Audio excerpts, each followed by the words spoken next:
Lecture du livre des Actes des Apôtres. En ces jours-là, l'infirme que Pierre et Jean venaient de guérir ne les lâchait plus. Tout le peuple accourut vers eux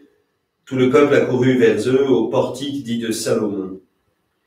Les gens étaient stupéfaits. Voyant cela, Pierre interpella le peuple. « Hommes d'Israël, pourquoi vous étonnez? Pourquoi fixer les yeux sur nous comme si c'était en vertu de notre puissance personnelle ou de notre piété que nous lui avons donné de marcher? Le Dieu d'Abraham, d'Isaac et de Jacob, le Dieu de nos pères, a glorifié son serviteur Jésus, alors que vous l'aviez livré, vous l'aviez renié en présence de Pilate qui était décidé à le relâcher. Vous avez renié le saint et le juste, et vous avez demandé qu'on vous accorde la grâce d'un meurtrier. Vous avez tué le prince de la vie, lui que Dieu a ressuscité d'entre les morts, nous en sommes témoins. Tout repose sur la foi dans le nom de Jésus-Christ. C'est ce nom lui-même qui vient d'affermir cet homme que vous reconnaissez et connaissez. Oui, la foi qui vient par Jésus l'a rétabli dans son intégrité physique, en votre présence à tous. D'ailleurs, frères, je sais bien que vous avez agi dans l'ignorance, vous et vos chefs. Mais Dieu a ainsi accompli ce qu'il avait d'avance annoncé par la bouche de tous les prophètes, que le Christ, son Messie, souffrirait. Convertissez-vous et tournez-vous vers Dieu pour que vos péchés soient effacés. Ainsi viendront les temps de la fraîcheur de la part du Seigneur, et il enverra le Christ Jésus qui vous est destiné. Il faut en effet que le ciel l'accueille jusqu'à l'époque où tout sera rétabli, comme Dieu l'avait dit par la bouche des saints, ceux d'autrefois ses prophètes. Moïse a déclaré « Le Seigneur votre Dieu suscitera pour vous du milieu de vos frères un prophète comme moi. Vous l'écouterez en tout ce qu'il vous dira. Quiconque n'écoutera pas ce prophète sera retranché du peuple. » Ensuite, tous les prophètes qui ont parlé depuis Samuel et ses successeurs, aussi nombreux furent-ils, ont annoncé les jours où nous sommes.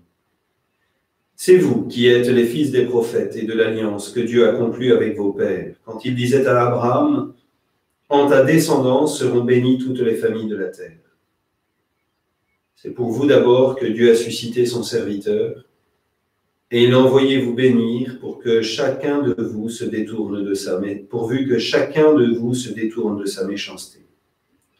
Parole du Seigneur.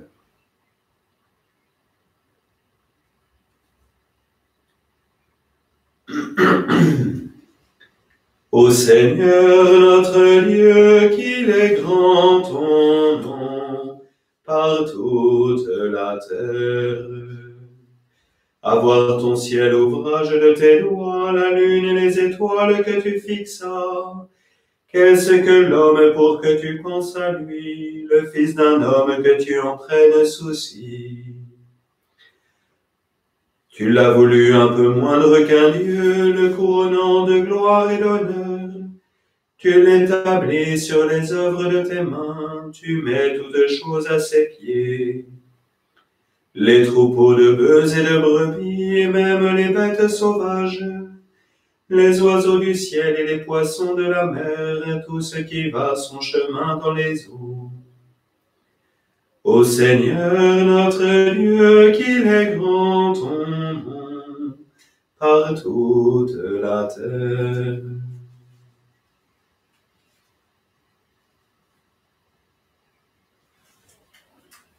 Alléluia, Alléluia, Alléluia, Christ louange à toi.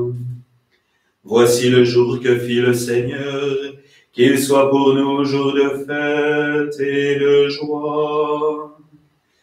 Alléluia, Alléluia, Alléluia, Christ louange à toi. Le Seigneur soit avec vous. Évangile de Jésus-Christ selon saint Luc.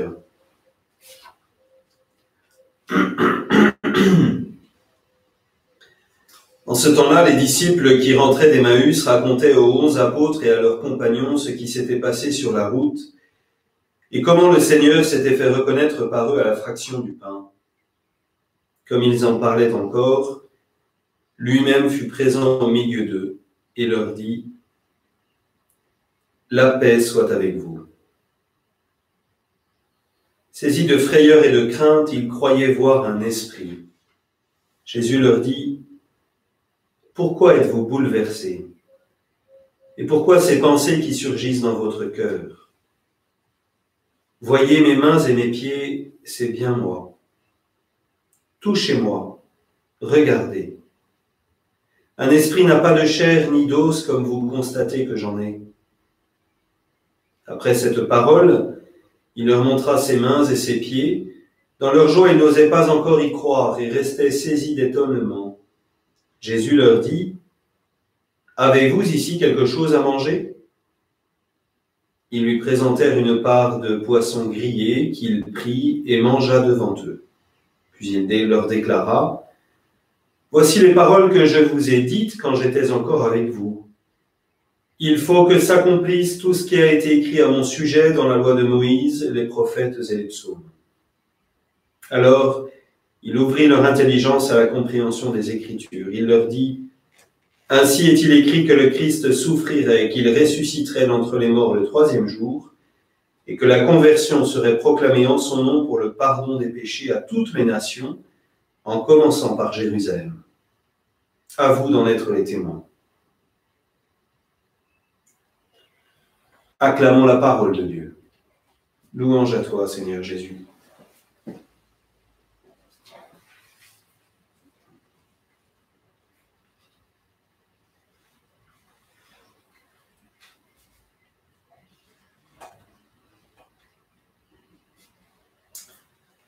Ce matin, je voudrais vous dire juste quelques mots, pas tant sur les lectures d'aujourd'hui, mais sur ce que nous vivons par le jeûne eucharistique qui vous est imposé durement dans ce temps de confinement. Je crois que notre temps, notre époque, avec cette période où nous sommes enfermés dans nos maisons et où nous ne pouvons pas participer librement, comme nous le souhaiterions, au rassemblement communautaire, à l'Eucharistie, pour recevoir, pour communier au Christ sacramentellement. Je crois que ce temps nous permet plusieurs choses, mais je voudrais ce matin m'arrêter sur deux. La première, c'est que cela nous permet d'éprouver, de vivre, d'expérimenter ce que des millions de catholiques vivent dans le monde entier depuis toujours. Vous le savez, j'ai eu la grâce de vivre pendant 2 ans quand j'étais séminariste coopérant en Thaïlande. Et dans Thaïlande, j'ai pu visiter à de nombreuses reprises des communautés chrétiennes dont certaines ne pouvaient avoir la messe que 2 fois par an. 2 fois par an. Et le prêtre missionnaire qui les visitait célébrait dans ces cas-là Noël et Pâques. Mais ces communautés, j'en ai été témoin parce que j'ai pu les visiter une fois tout seul, sans prêtre, se rassemblaient par contre fidèlement tous les dimanches pour un temps de prière. Et j'ai été témoin aussi d'une chose qui m'a beaucoup marqué, que je n'ai jamais expérimenté en Occident. C'est une faim eucharistique, un désir de Dieu qui était visible dans les yeux de personnes qui communiaient quand elles recevaient le corps du Christ qu'elles avaient attendu pendant près de 6 mois. Je ne dirais pas que nous avons été pendant très longtemps et trop longtemps trop gâtés. Je ne dirais pas que nous avons vécu dans une surabondance de sacrements, parce que cela est toujours un petit peu dangereux de juger. Mais je pense que cette période peut être l'occasion pour nous de nous laisser éprouver, de nous laisser creuser dans notre désir véritable et notre foi véritable en l'Eucharistie et dans les sacrements. Et il serait bon que nous demandions au Seigneur, parce que cela ne dépend pas uniquement de l'expression de nos sentiments, de notre désir, enfin de ce que nous pouvons ressentir. Ce ne serait pas étonnant que certains d'entre vous, et peut-être un peu douloureusement et peut-être un peu de façon humiliante, ressentent que non, finalement, j'ai pas tant de manque que ça vis-à-vis de l'Eucharistie. En tout cas, je ne le ressens pas beaucoup. Et ça serait peut-être une grâce à demander dans la prière, ce manque, ce creuset, voilà, cette épreuve. Une grâce pour mieux accueillir le Christ quand il reviendra, quand il viendra, quand il vient. La deuxième chose que je voulais vous partager ce matin, il me semble, alors c'est un petit peu moins vrai peut-être pour les célibataires, quoique c'est même pas sûr, mais il me semble qu'une des grâces de ce temps de confinement, c'est de pouvoir faire l'expérience des premiers chrétiens. Les premiers chrétiens pour qui l'Église a commencé dans les maisons.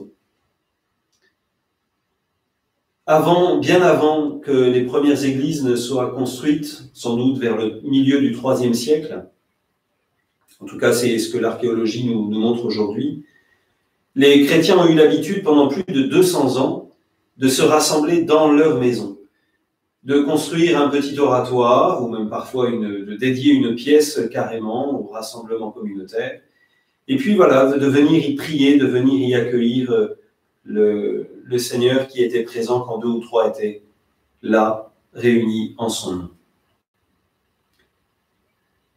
Nous savons bien que la présence du Christ à 2 ou 3 réunis en son nom n'est pas tout à fait la même que sa présence dans le sacrement de l'Eucharistie, parce que sa présence dans l'Eucharistie ne dépend pas du fait que nous soyons 2 ou 3, je suis seul et pourtant il est là. Il est là parce que sa présence dépend de la parole qu'il a dite « Faites ceci en mémoire de moi ». Faites ceci en mémoire de moi. Et il a dit cela juste après avoir donné et dit que ce pain, que ce vin, c'était devenu son corps livré pour nous, son sang versé pour nous. Voilà, bien que nous puissions trouver un peu de l'encouragement, de la consolation, de la force, peut-être dans ces paroles, pour que nous nous sentions de plus en plus en communion avec tous ces frères chrétiens qui sont de par le monde et qui vivent comme nous un manque, qui vivent comme nous une absence de rassemblement communautaire, une absence de communion sacramentelle, et que nous puissions aussi grandir dans notre vie chrétienne, dans nos maisons, parce que le Christ y est présent. Amen.